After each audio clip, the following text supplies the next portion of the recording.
Tell us a bit about how you got into tattooing. How did that happen? How did that start? Couple reasons, man. Like, I've always admired tattoos, and I guess that comes from my Samoan heritage.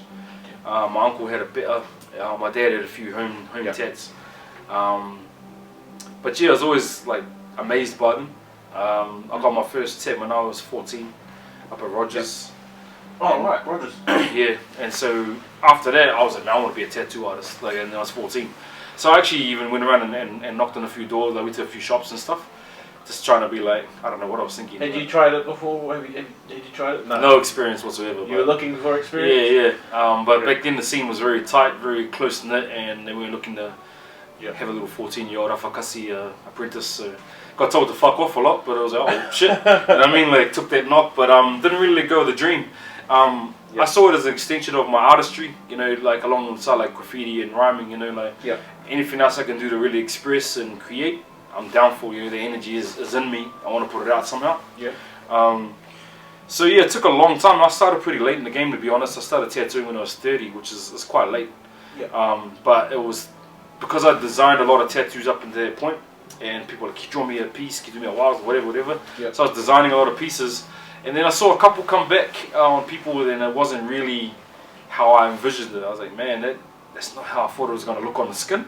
Not that I knew how to put it on the skin, but I just knew that it didn't look like what I thought.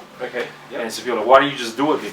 And then people were like, well, you can do my arm. If you're the machine, I'll let you do it. And I said, really? He's like, yeah. So I made a few connections. Shout out to my homie Ords.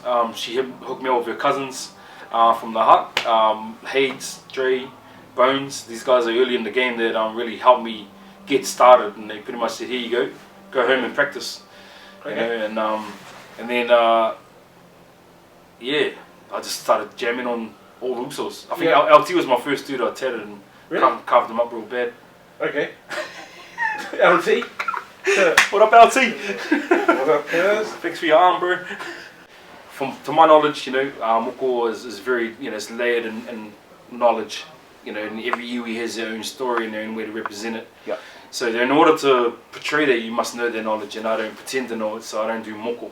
You know, if someone comes to me and says I want some moko, I'll be like, well, there's probably someone in your family that knows the person who does that for you, so seek them out. You know what I mean? Like, but if people want Kirituhi, which is a representation of, I want to say, like, it's like moko, but it's not as deep.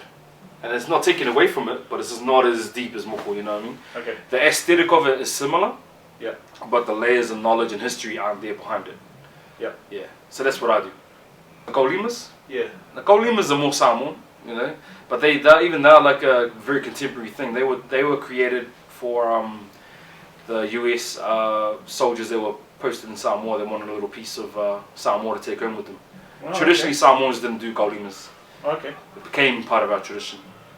Through that, Well, what's the longest job you've done?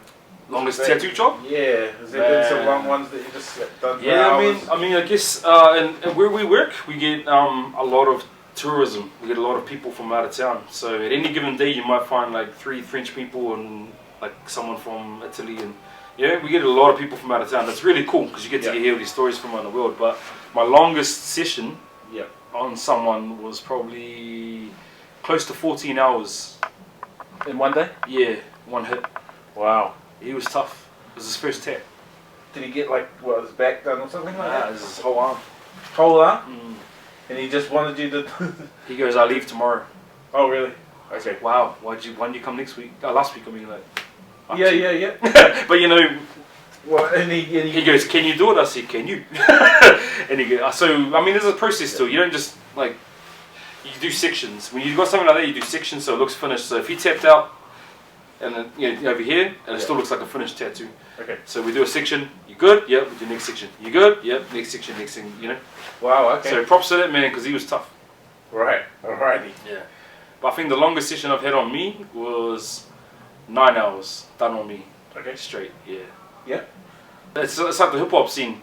You know, you go to conventions and you meet other artists and try and click with people and network and try and get involved and just gain knowledge, you know what I mean?